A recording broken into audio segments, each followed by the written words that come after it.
Through 2 weeks of NFL football, we are seeing a lot of everything. Most people would assume a lot of teams, especially the ones with a collection of new coaches and players, will still be knocking off the rust from not having a preseason this year. So I wouldn't advise anyone to rush judgment right now. After about 4 games, every player should be in game shape. The AFC North will probably be one of the most watched and highly criticized divisions this year. Every team in this division has a franchise quarterback.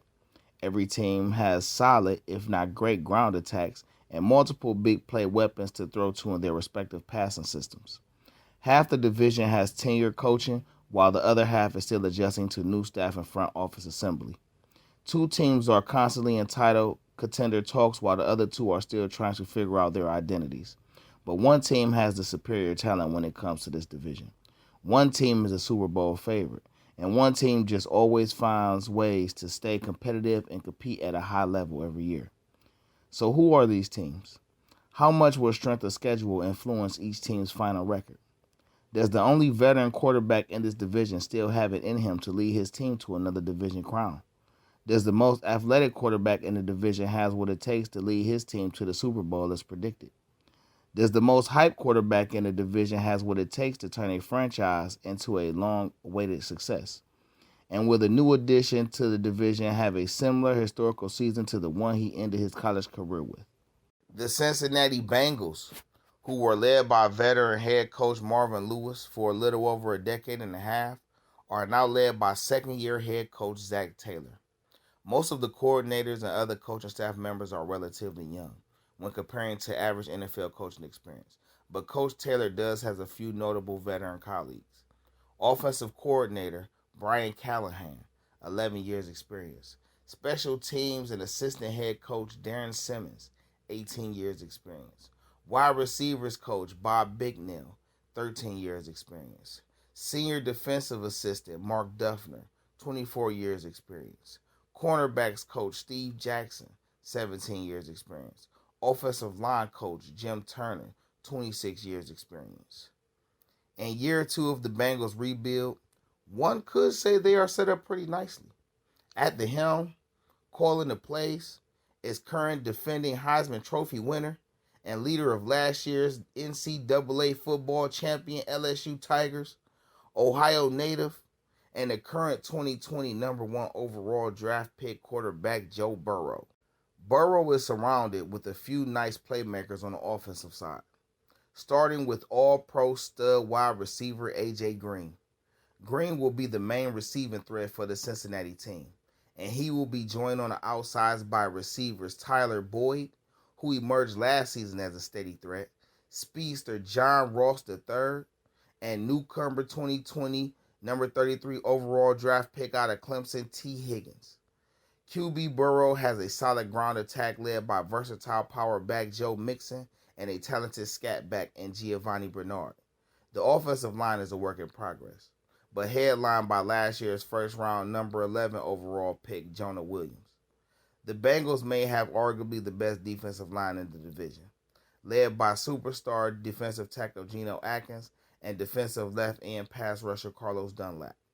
Young potential stud at right end and Carl Lawson, and this year's offseason acquisition defensive tackle DJ Reader. I will personally say this is an alright core of players to build around for Coach Taylor. The offensive line, linebacking core, and secondary will all be noticeable weakness, and the division and conference they are in, this will surely lose them a lot of games. I think Joe Burrow will contend for Rookie of the Year. I think A.J. Green and John Ross will have bounce-back receiving seasons. I think the defensive line can end up top 10 in sacks, but I believe that will only win them about 3 games. Maybe 5 if certain organizations on their schedule don't perform up to par.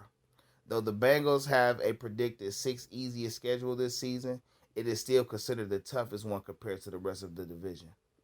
I conclude that the Bengals will most likely finish 3-13. It will look promising. They will be exciting and will probably put a couple of defensive coordinators on the hot seat, but they will lose a lot of games this season. The Pittsburgh Steelers. This team has been a model of continuity for the last few decades. Led by head coach Mike Tomlin, The Steelers draft well and constantly put their players in a position to be successful on the field. They have been dominant or the most dominant team in the division under Coach Tomlin's tenure. But these last few seasons has brought about a lot of change and adversity for the veteran coach. He is surrounded by a veteran staff. Quite a few have been with the franchise longer than him, who is now entering his 14th season. Assistant head coach John Mitchell, who's been with the franchise 27 years. Offensive coordinator Randy Fittner, who's been with the organization 13 years. Tight ends coach James Daniel, who's been with the organization 16 years. And defensive coordinator Keith Butler, who's been with the organization 17 years. These particular coaches and coordinators have helped to maintain the stability of the franchise. And to be honest, this team just might have what it takes to make a lot of noise in the AFC North this season. Led by QB Ben Roethlisberger, this savvy vet has already won 2 Super Bowls and what should be a Hall of Fame career. He has a few potential feature weapons of backs and receivers that he can hand off and pass to. Led by wide receiver Juju Smith-Schuster and offseason signee tight end Eric Ebron. Both will be go-to targets for Ben in this passing attack. They will also have receivers Deontay Johnson and James Washington to pair with Juju and Eric in their passing system. Running back James Conner, who took over the feature back role after star running back Le'Veon Bell demanded to be traded, enters his second season as lead back and looks to provide a solid ground game presence for the Steelers. Their offensive line is considered one of the best in football, as well as their defense. This defense features one of the most intimidating front sevens in the NFL. Right end Cameron Hayward, left end Stephen Tuitt, defensive tackle Tyson Alualu, anchor an aggressive defensive line. Behind them is probably the best linebacking core in the division, if not the league. Outside linebackers TJ Watt and Bud Dupree provide quality edge pressure, but can also contain plays at the line of scrimmage. At the inside linebacker is stud Devin Bush, and he will be joined by Vince Williams. They have 2 good ball hawks in the secondary with free safety Minkah Fitzpatrick and veteran top 5 pick cornerback Joe Hayden. With all that being said, Pittsburgh has the projected second easiest schedule this year, so it's safe to assume that they could have a tremendous bounce back season. Last year, they dealt with a lot of injuries and controversy. This season could be a magical one if QB Ben Roethlisberger has it in him to put up another strong season, but I don't think it will go that way. I predict the Steelers to win about 6 games. They could go 8-8, but I don't think the defense will be enough to keep them in all 16 games. Their offense will have to produce at least 24 points a game to keep them up with a lot of these potent offenses. I expect they will have a top 5 defense, and that could have them fighting for a final playoff spot. The Baltimore Ravens, right now the presumed to be best team in the AFC North.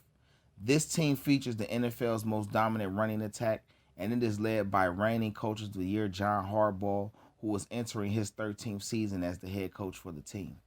His surrounding core of coordinators are very long-tenured coaches in the league, starting with defensive coordinator Don Martindale, 16 years experience, offensive coordinator Greg Roman, 23 years experience, and assistant head coach pass coordinator David Culley, 27 years experience.